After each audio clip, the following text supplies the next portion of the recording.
We did have certified negotiations. We have a meeting again on Thursday. It was a small group.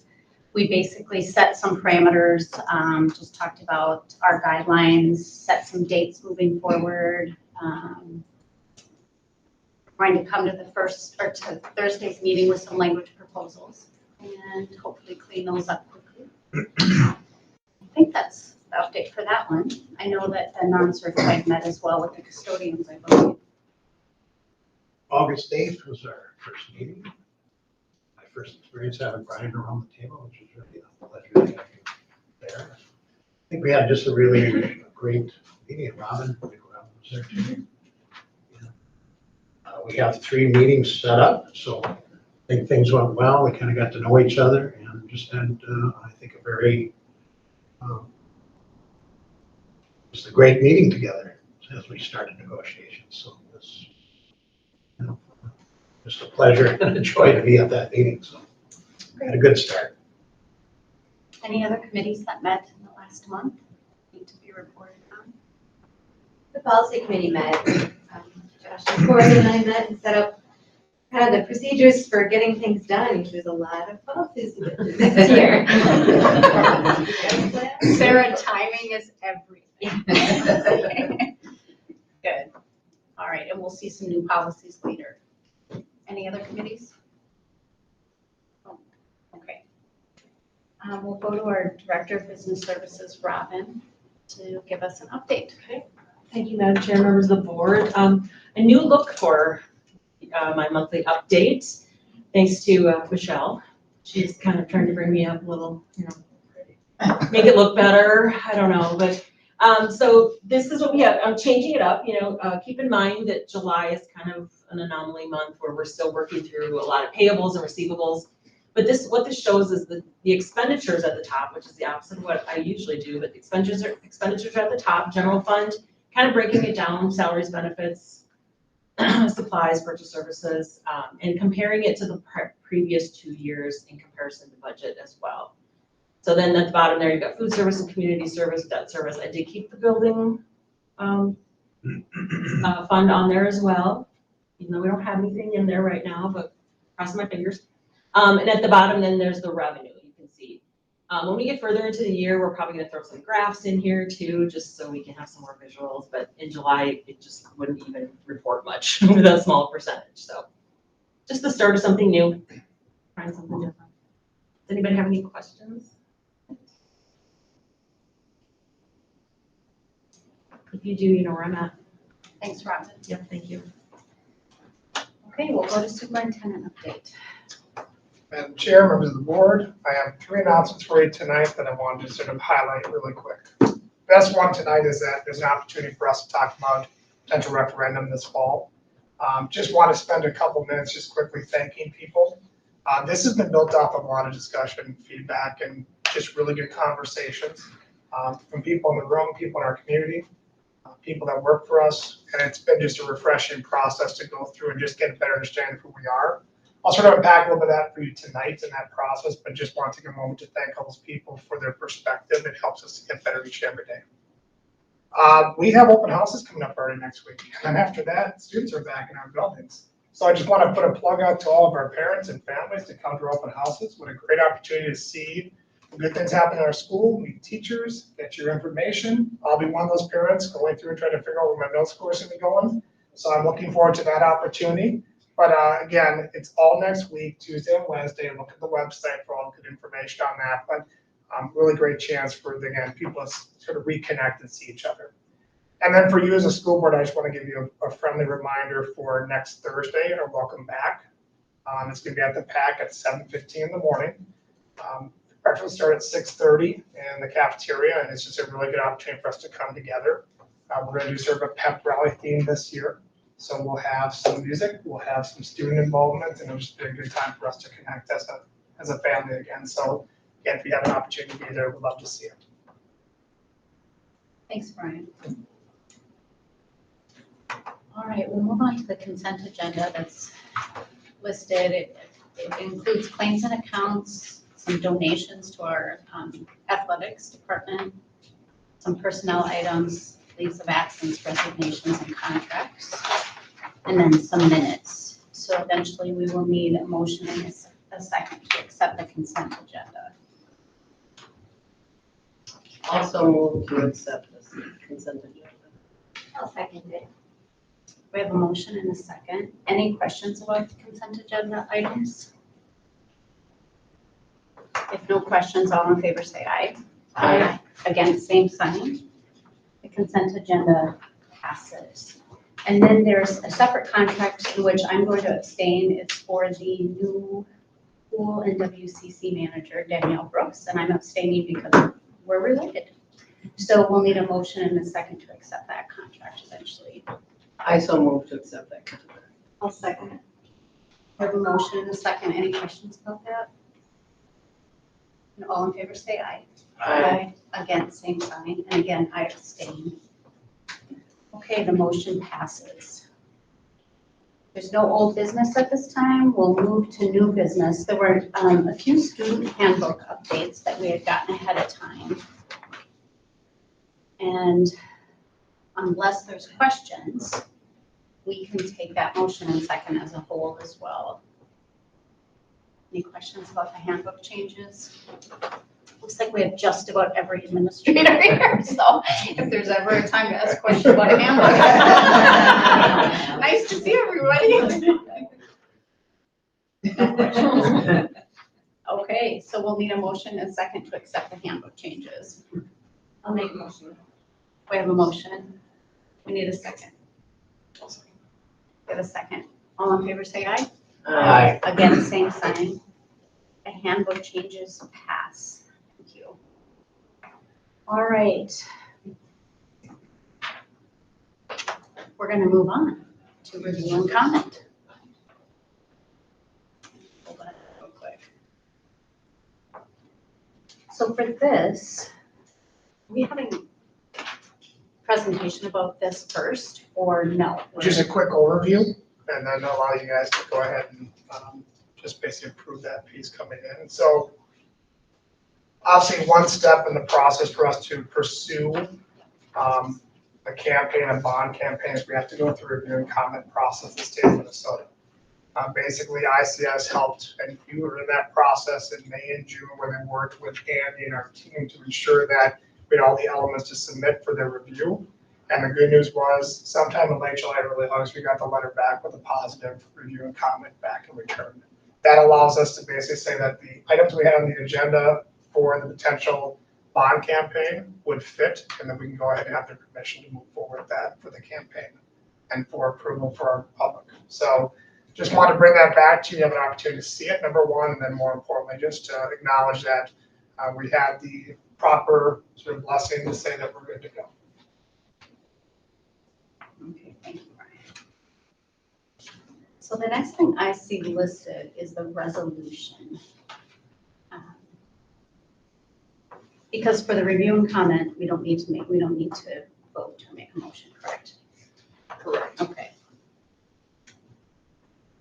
All right, so we need a resolution for the special election to fill our board seat. And we need to just make some date changes on that. We had the wrong date listed when we voted on this last time. So we've made the corrections, as you see, and we will need a resolution vote on, so we'll do a roll call vote for this. But can we get a motion in a second to accept the revised resolution? That we accept this.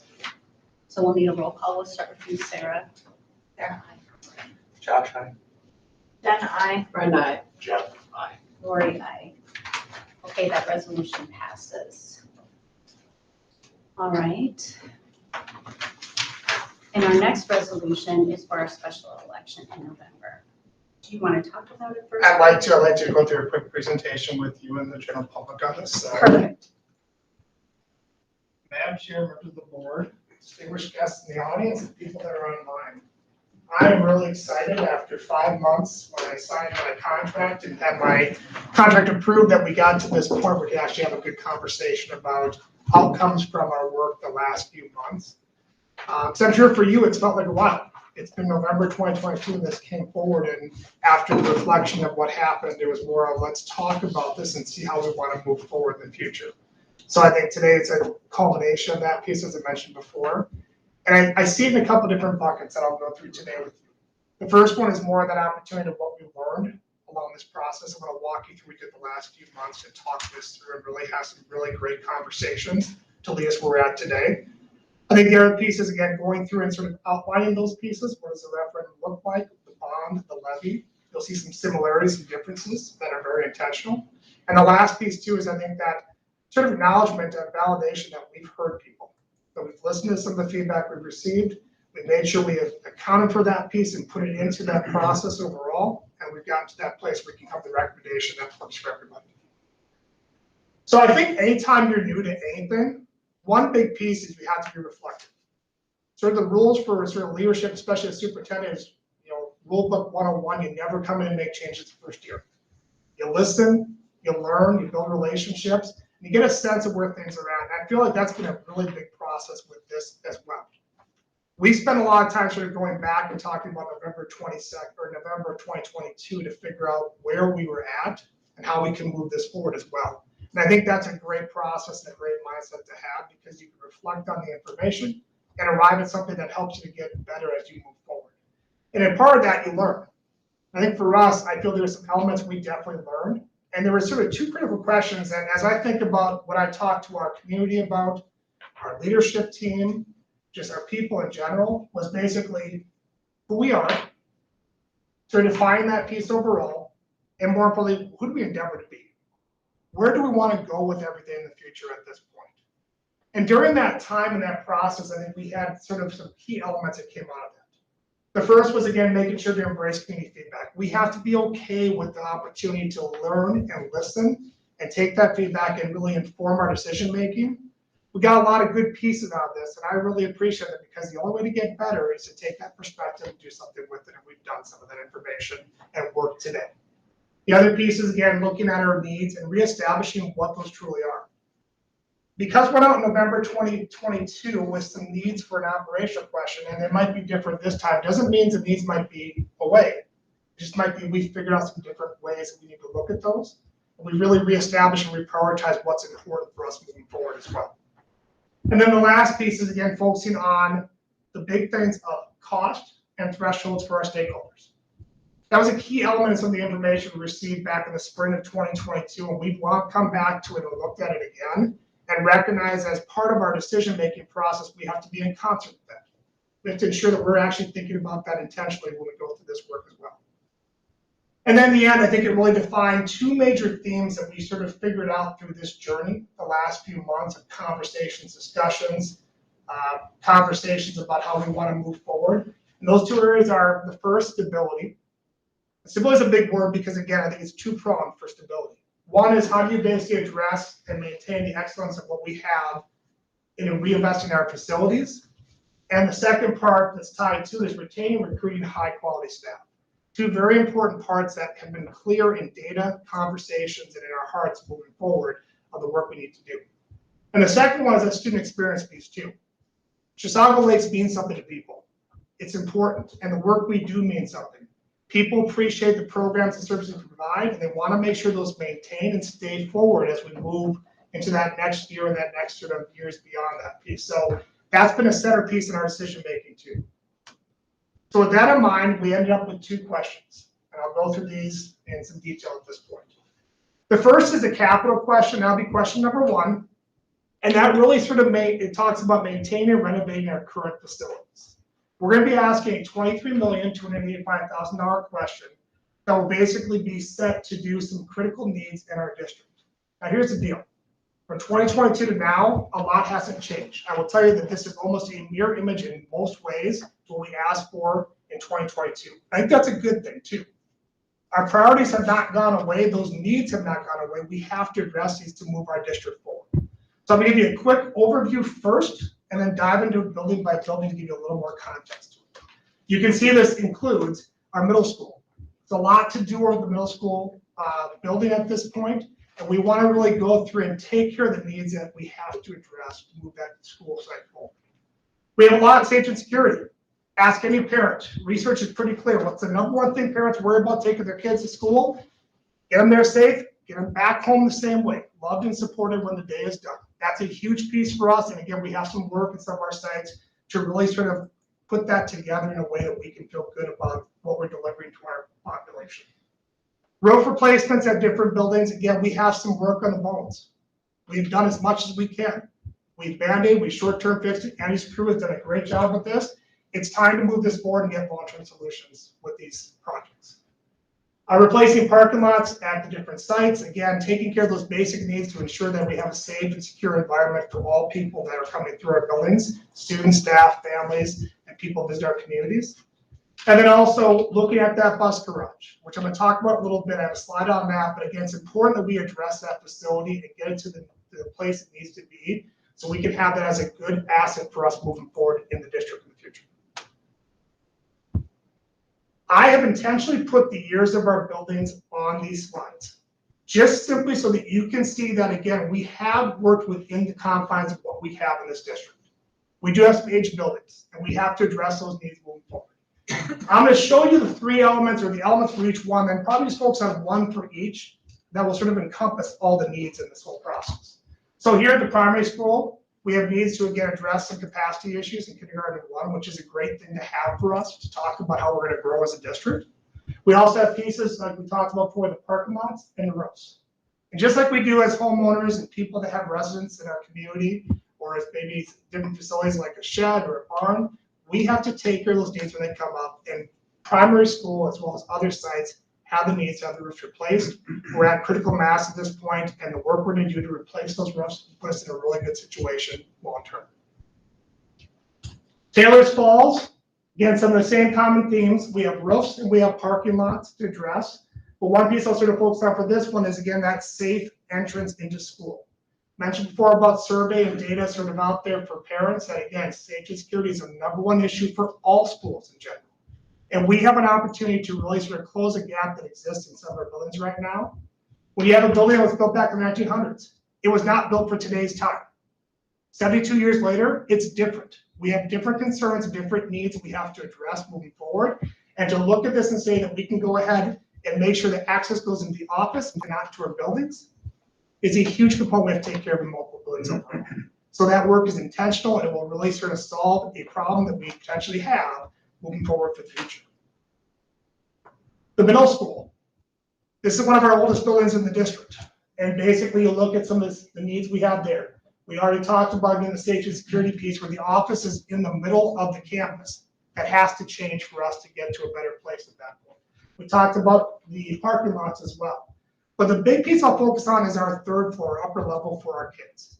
We need to make sure that, again, we address those needs by having rooms that are designed and basically prepared for our students to learn. Doors, walls, everything else that we need.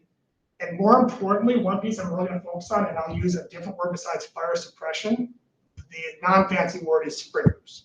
We have done sprinklers across our district and other buildings. This is an aged building that didn't have the requirement back when it was built. We need to get that in to secure the building as well. So major pieces that will make a huge impact on student learning moving forward here at the middle school.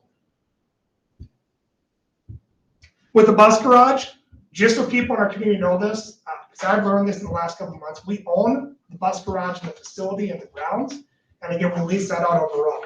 So with that in mind, in 1973 building this, we have some work to do to replace some pieces out there.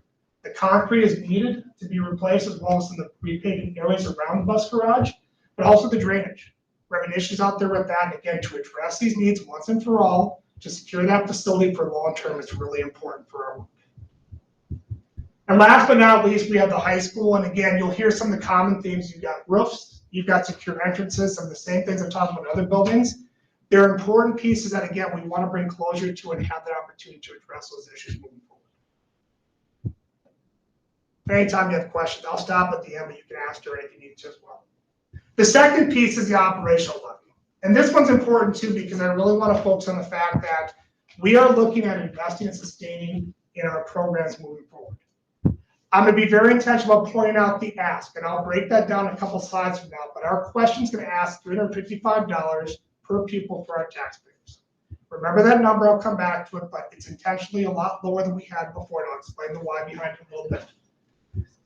To be honest with you, this was more the easier one to really come up with in our conversation, because I go back to those two themes I started with, stability and student experience. And I sort of, again, qualify what that means and are asked with this as well.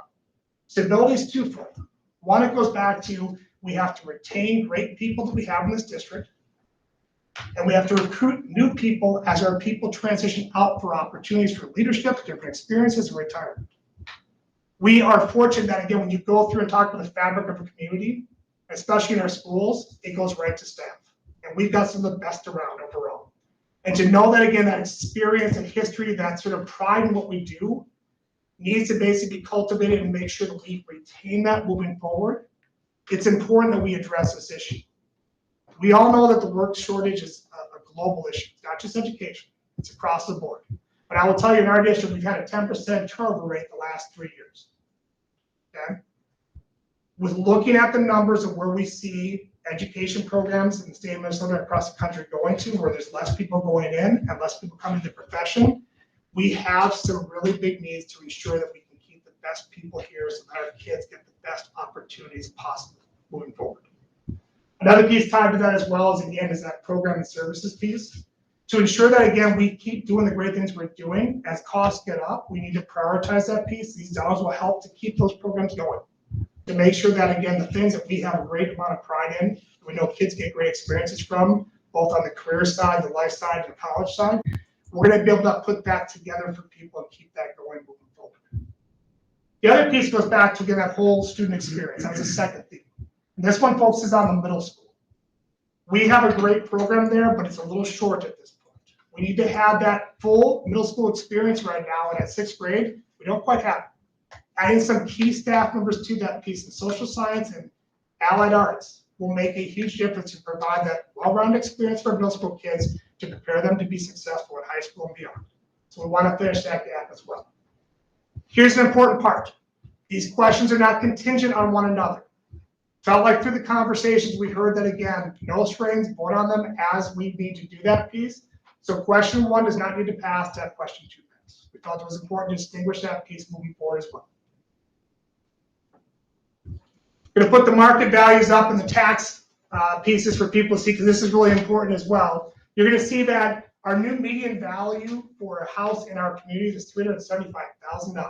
Last year was $350,000. And the impact for the bond's a lot cheaper, because you're going to get the bond, doing the project, is good to go over 19 years. It's $6 a month. On the operational side, it's $11 a month for the work we talked about in the $355 question we're going to ask, which brings us to a total of $17 overall. You can see the impact on residential, commercial, and also agriculture as well.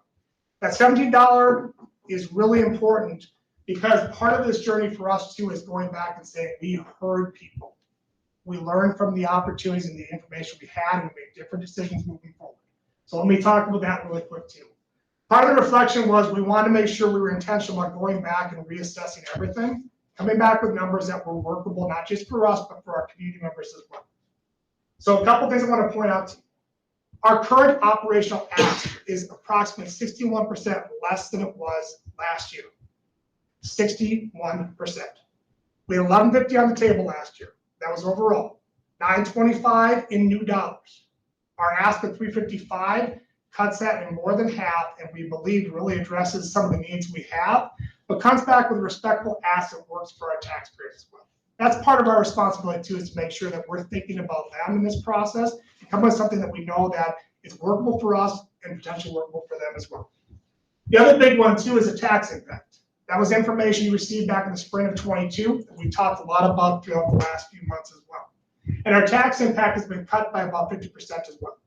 So a question last year cumulatively was $33 for the 2 questions asked last November of 2022. Is now down to $17 this time around. And we believe that the investment is so great that the bang for our buck and the quality we're going to get back in return is going to be amazing. The last piece I want to just point out to you too is that it's more of just the simple economics of how things work. We all know that, again, the economy's driving up, inflation's up, things cost more money. So one thing I want to point out too is that if you remember last year, the question you asked was for $19 million and change for the capital question. This year, if you notice, it's $23,285,000. So that means, generally speaking, we've seen about a 10% increase in potential cost overall.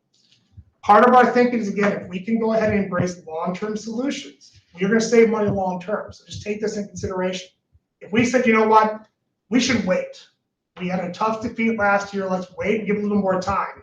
I could wait 2 or 3 years to come back to our taxpayers, and that 23 million would be 30 million. I think we have a responsibility to, again, address needs that we have in a respectful manner, and also make sure we are being fair to our taxpayers as well by coming back. We know it's gonna work. It's gonna be a less cost for us, and it's a long-term solution for our district, which we think is a really important piece to focus on. Oops, it's been a great journey. I really appreciate the opportunity to sort of, again, work together on this piece, because it's not one singular person that does all this work. We've got great people on our sites working every day, people that support us at the board level, people in the community coming out to see us as well. We're fortunate to be in the communities we are. So I would ask you tonight to take the 2 recommendations, the 2 questions. You'll see the information from the attorney that put the resolution together. And I ask you to approve that for the November 7th, 2023 election. At this point, if you have any questions of things I covered, I'm more than happy to answer for you. I'm gonna get some more.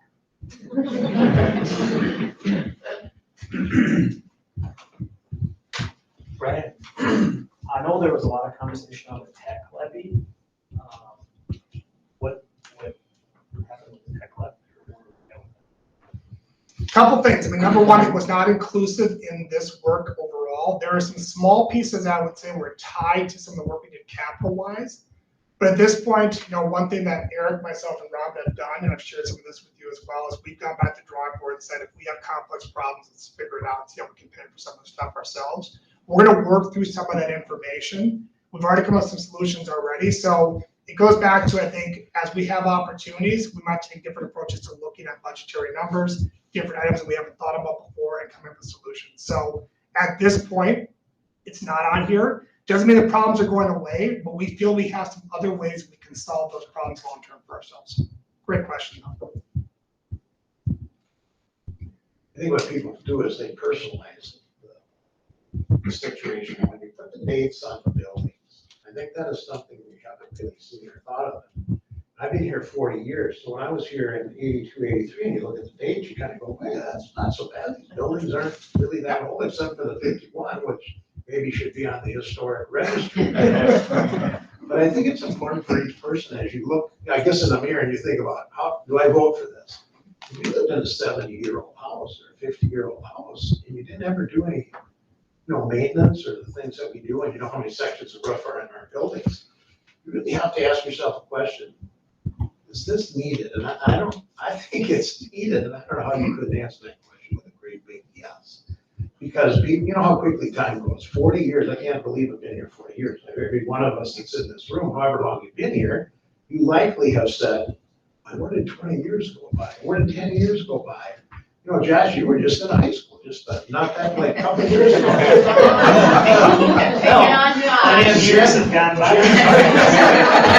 But I think we all kind of do that, how quickly time goes, and yet we have buildings, 51, 65, 35, 76, 73.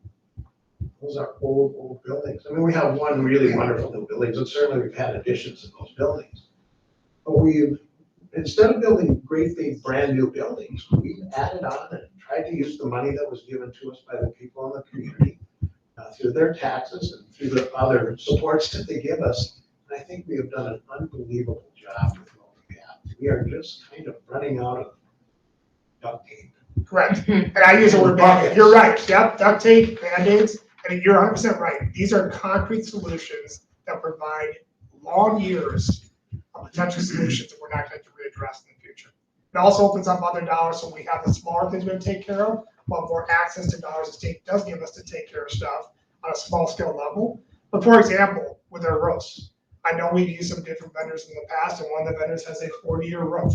Can you imagine if we can go ahead and address these pieces and say, you know what, that might be down the road 30 to 40 years we haven't touched that thing again.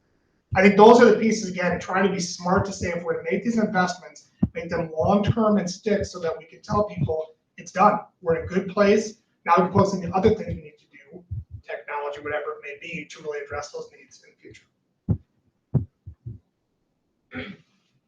Similar to Josh's question, and your answer is probably not too different either regarding creativity and stuff, but I'd like to hear the story about the difference between the November 22 ask, which we labored over and really thought carefully about long-term big needs that the district saw.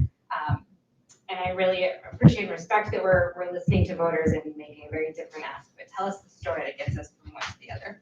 I think part of it goes back to this. I think things evolved obviously with the session this year. I think things evolved as we started looking at sort of different pieces and talking about how we filled some of the gaps we might have had before. And part of it too is going back to the fact that I would love to tell you there's a number I can put on here that will solve every problem for our district. It's impossible. It doesn't exist. You can go to the absolute max to $27.99, and I can go to Robin and say, Robin, are we good? And she'd say, not really.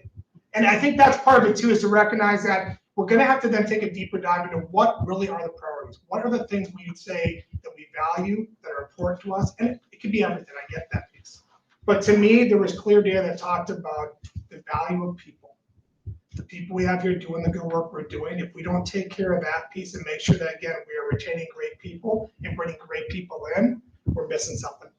And again, when you talk about the magic in the classroom, there's nothing you can replicate if you have a great teacher or great staff members or take care of our buildings in there, we win. Kids win every day doing that. So I think that was a big piece for us is, yes, there could be a ton of different needs we need overall, but to really focus on the big ones, we got to get to the data and say, this is where our value is. And this is what we know we can bring back. I was hoping with the bond piece, I think that everything on there is very self-explanatory, pretty obvious. I just want to point out the one with the primary school as we think about actually building a building. Can you explain a little bit more about the reasons why? Because I had the fantastic time touring the building with Amy, and I know why. And it's very obvious as to why this needs to happen. But I think that, some of the voters might see the enrollment, hey, we're not busting it seems, or we haven't changed that much. Like, why are we building buildings? Robin, I defer to you first on that one. For the four rooms? Yeah. Actually, I'm gonna defer to There you go. Andy and Amy back there. They're the ones that live it. And I think they could probably answer that. Yeah, let's start with them first, and then get my opinion after, so. Sorry to put you on the spot. That's okay. Yes. I just don't think. I just want you to hear from their lens first, and I'll give you mine, so. So I think the one thing with primary school is we're right at that cusp about growing and getting those other sections.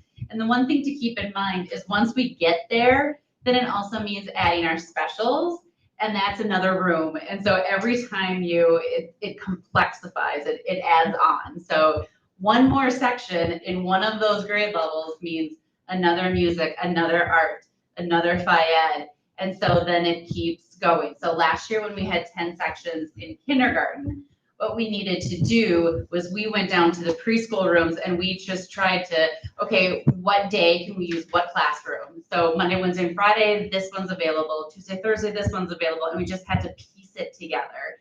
So once it starts going, it just multiplies. And so that's why the room's on both sides. And that kind of spills over into some of the storage areas. I mean, for example, like on the stage, we've got a lot of shelving, we've got some racking, and I'm probably not the most popular person when I come into the building because the OSHA head comes on. It's like, no, we need to move this here. We need to clear the walkway over here. And so there's also some other programming for community ed where they're bringing some things to that site and we're having to put it back. So we're really not efficient in that. So overall, we just are spilling over and really utilize more space. And our preschool numbers are pretty strong as well, so we're probably part of the problem as well, so I don't want to sit in the corner and not. We love everybody. Come on in. We love doing tours. We love seeing it hands, right there. We love walking it through with people. But Yeah, well, Yeah, and it's it clear related, we come. like, is ECFE still Howard's yes, in the building too? yes, we have Kids Club, we have ECFE, we have Wildcat Preschool. Little Wildcat Preschool, all that on one side, and then our K1 side on the other. So there's a lot of programming in that building. It's fun, a lot of programming. So here's my answer to add to that. So I appreciate the detail. My piece is growth mindset. You mentioned about that all these programs exist in there, but it's more about we're becoming the hub in so many different ways, shapes, and forms. And I think having that space available so we can expand those opportunities for kids. Even today, Dan and I had a great conversation about some things that we're sort of thinking about growing in the future. And it's fun to talk about that because we know the need is in our communities. And if we can do some of these pieces and have the space available to make that happen, we're gonna add more experience and value to our kids and our communities overall. So I think having that appropriate space is really good for us to have, and then more importantly, it's always so desperate. I was a site principal before too, and you always try to find the space in the building where it was available, and it was usually a losing battle. There's not much. Everyone has to have a space for their program service or their need. This allows us some opportunity to think about a growth mindset, and think about growing some of the things for the future for our communities. And I think I would say too, going out for this bond and we're telling our taxpayers, this is gonna take care of things for a while. We promise. And if all of a sudden in 3 years, we're like, we don't have room for our preschoolers, we're short, we don't have room for that extra kindergarten section. Oops, now we need to go back again and say we didn't do very good planning. Now we're short again at the primary school. So it just seems to be like it's good pre-planning for, because I think there's been years where we haven't been able to offer sections of preschools because we just didn't have room for them. We want kids to be able to come to preschool at Chisago if they're out there, so I think that's a piece of it too. Are there other questions about any of this? There's a lot to think about. No. Brian, thank you so much for explaining everything and getting on board and getting right to it with this process. It's been a lot of work, and for all of the administrative too. I know you've mentioned that you've met a lot, you've talked a lot, you've tried to prioritize, and we just appreciate that effort. Thank you so much. So we will need a motion and a second to accept this resolution for issuing general obligation bonds and then approving a new referendum revenue authorization and calling for a special election. And we will do a roll call vote since it is a resolution. So I'll need a motion to start. I'll make a motion. We have a motion. Do we have a second? We have a motion and a second. Sarah, we'll start with you. Sarah, aye. Josh, aye. Jen, aye. Brenda. Jeff, I. Lori, aye. Resolution passes. Thanks, everybody, for all the hard work on that. Looking forward to what I can do for kids. Okay, we'll keep rolling along here. We have some new policy updates, most of them due to legislative directions and updates. We have a school meals, a crisis management, a drug-free workplace, and an equal educational opportunity policy. This is a one read only I think because it's due to the legislature, not something we're instigating ourselves. So were there any thoughts or questions, or Corey, did you want to say anything about the updates? I can go through the updates if you want. It's all legislatively, as she said. So there's not a lot of choice in what we have in there. It's just the wording that we put in.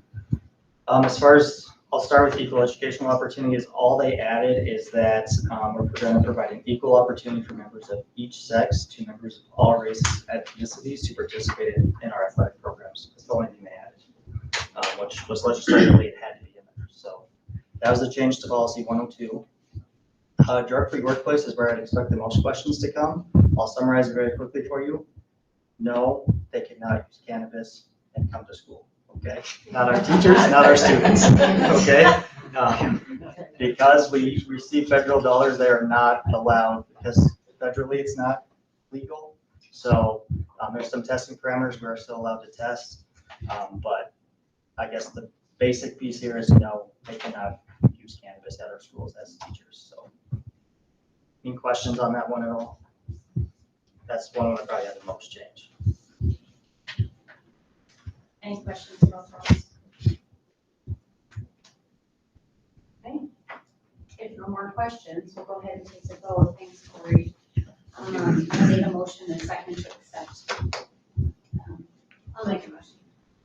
Have a motion? We have a second. All in favor of accepting the policy changes, say aye. Aye. Against, same sign. Motion passes. Okay, well, moving on to miscellaneous wage sheet. So this is actually something you get in March. So there's not a lot of changes to it. We just have to get a vote on it every year. We did add two things at the bottom. It's our health screening coordinator, which we've already paid. They just were never on the miscellaneous wage sheet. So it was an amount that was already paid out.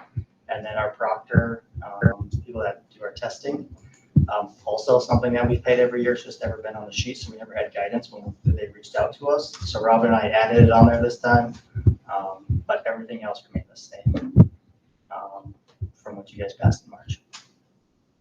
And when we passed that in March, we were having shortages in Yeah. staffing all over the place, so we made some increases. And do we feel like they're making a difference? I don't know who should answer this. I guess I Do you don't, feel like the increase in Dan can wages? talk more Yeah. with the student worker stuff. Yeah, I mean, it has helped, certainly. We're a little more competitive to the Dairy Queen down the street and the McDonald's down the street. We're probably not equal yet, but, you know, the appreciative fact that the kids can get this education in one spot of the building and come and work in the other, I think offsets the difference in the wage. And we have seen our numbers go up, yes. We do this once a year, Yes. and so it lasts again for another year. Yep. Are there, you know, are we meeting, my thought is, are we meeting the needs? We just kind of see what's happening in the last 3 months.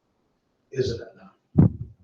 Yeah, I would say the changes that we put in March and even just discussing with the 2 positions that we added onto there, we haven't necessarily seen a shortage in those areas. I mean, obviously it's been people that keep coming back year over year. How we got to the testing proctor one is more on the lines of they gave us what another district was paying to do that to them personally. And we kind of took a look at where we were at, and since we didn't have anything reflected, Robin and I kind of had to come up with some decisions at that point to make sure we had it happen, and then they came to our district to do that testing. So are we competitive with other districts for the year? Yes, because they do theirs once a year probably as well. But, you know, obviously we'll readdress it a year from now, or if we start to see shortages, it's something we can bring back to you guys. It's kind of probably a time people change. Are we losing anybody at this point to go to different places, maybe and make more money? Are we losing good people that, you know, we talk about the retaining aspect of that, and you know, that's like gamut of 500 people roughly that we employ in the district. Are we losing people? And of course, the school board members aren't sure what's going on in every one of your buildings or Sure. different areas. I mean, so Brian and I, and this is not based on certainly the miscellaneous wage sheet, from these positions, I would say that's probably one place I'm probably not as connected as I am to the other positions, right? The certified and non-certified para positions. Because a lot of this falls under community ed. So Dan hasn't necessarily expressed a shortage to me or a high turnover rate, you know, through our process. Have we lost some people? Sure, but I feel like a lot of your students was because they went off to school Yeah, with the want to return. specific to this, the wage sheet, yeah, it's the normal turnover you're gonna see with kids going away to college, new kids coming up as juniors and seniors wanting a little more money.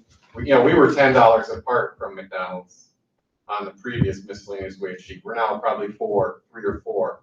So certainly we've closed that gap, which obviously they can then make their decisions based on that number, right? But we are seeing some challenges a little bit, but not too specific to the miscellaneous wage sheet. So if you know anybody.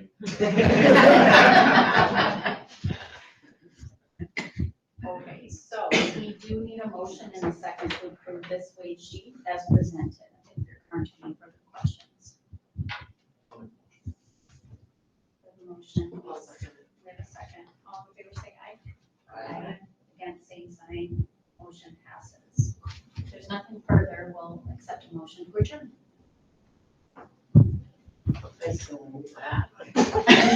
We have a motion. I'll second. Do we have a second? All in favor, say aye. Aye. Thank you.